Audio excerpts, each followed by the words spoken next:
Well, it's not a big secret that when I visited Turkey a year ago in 2021, it instantly became one of my favorite countries in the world.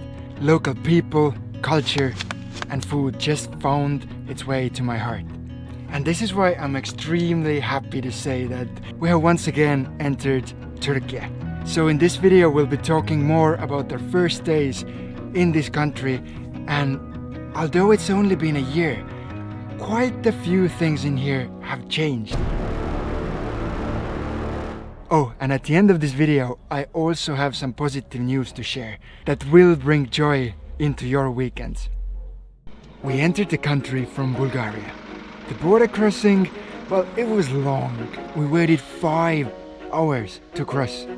But at least we made good use of the time.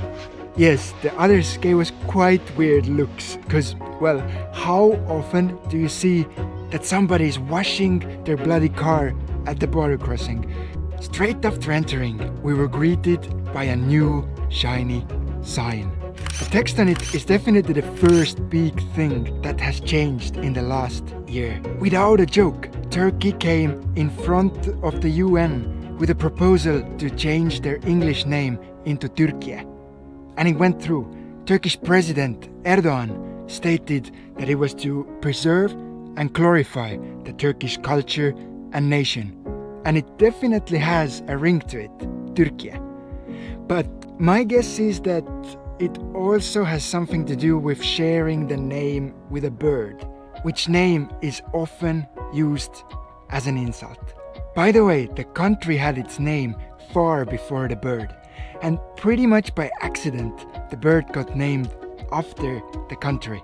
For hundreds of years, Ottomans, who are now called Turks, traded guinea fowls to the Westerners, and in time Westerners started calling the birds Turkish fowls.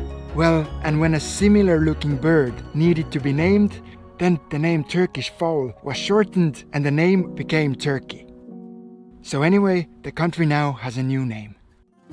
As we entered Turkey, the first thing that changed was definitely the roads. In Western media, Turkey is sometimes portrayed as a place that's, well, a little bit behind, more Asian than European. But our experience was a little different.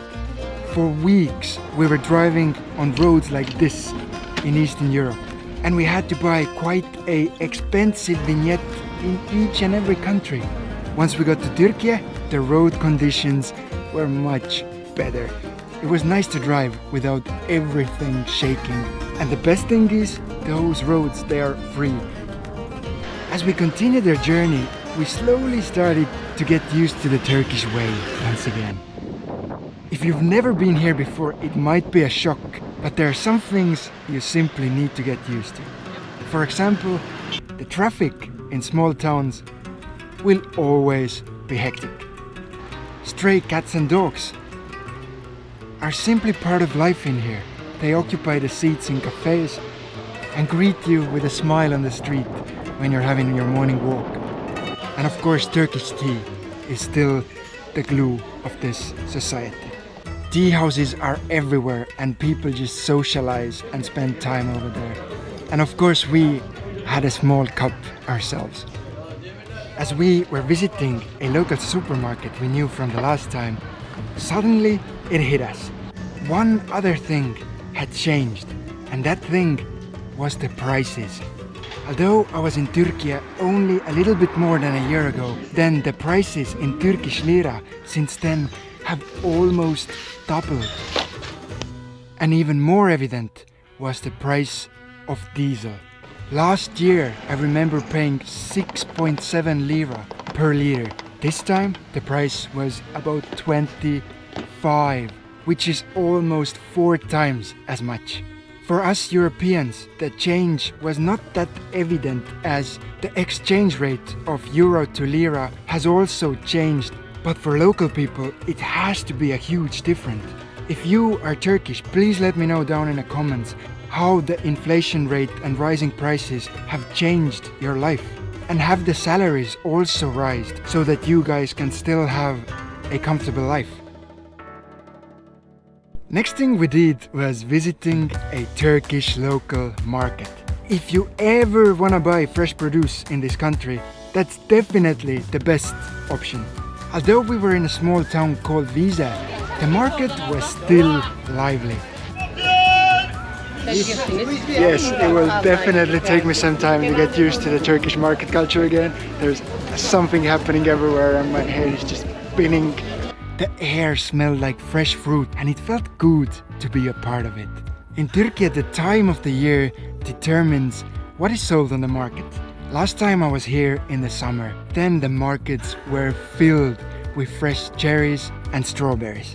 This time, in the autumn, it's the season of peaches and figs.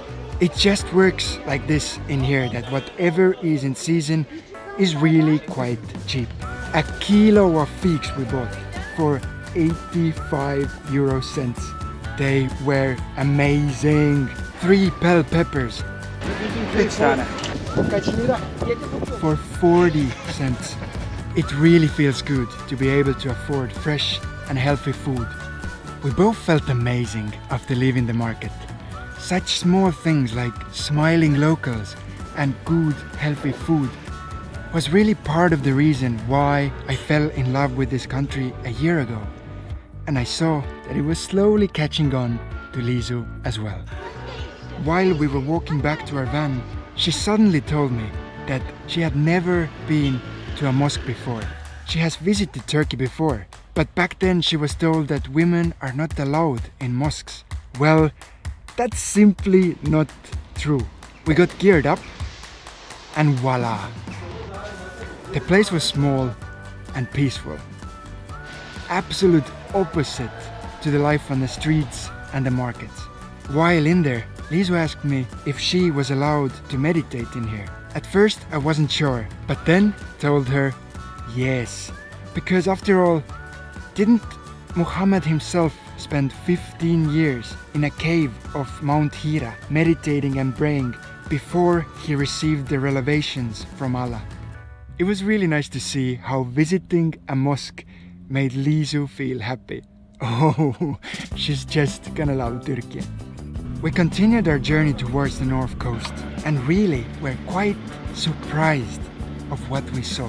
On my last visit, I spent a lot of time in the parts of this country that most tourists associated with.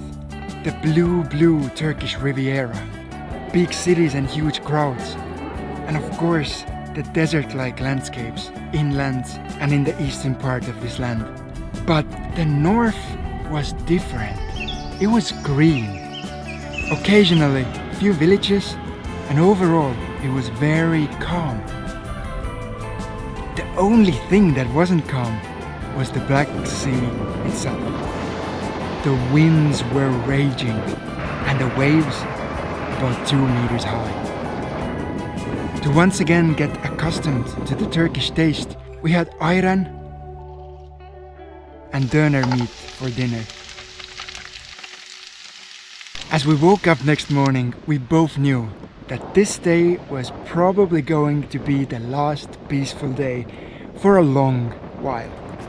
Because our next stop was going to be the biggest city in Europe, Istanbul. Yet as we were driving, I realized that one more thing had changed about Turkey. We had seen the change in prices, nature, season, and even the country's name itself. But the last change couldn't be seen, yet it could be felt within. The last thing that had changed was the perception of Turkish people inside of us. A year ago, I did not know about the local ways. I was cautious and probably even distrusting. Yet this time, there was only warmth. Coming back to Turkey felt like visiting old friends, or even what was implied by many locals, coming back to our second home. Well, as it turned out, being too trusting is also not a good idea in Turkey. I really can't believe that he did that. But we will continue with this story in the next one. Friends, thank you so much for joining us today on our first video from Turkey. Next time, the adventure continues in Istanbul. If anybody tells you then don't scrub your heart in hammam, then... Oh, and of course the big news. Most of you probably noticed that this video was posted on Sunday. And this is what the news is going to be about. Once again, we will start posting 2 videos, and we invite you to join us on our journey every Thursday and every Sunday. See you next time. Bye.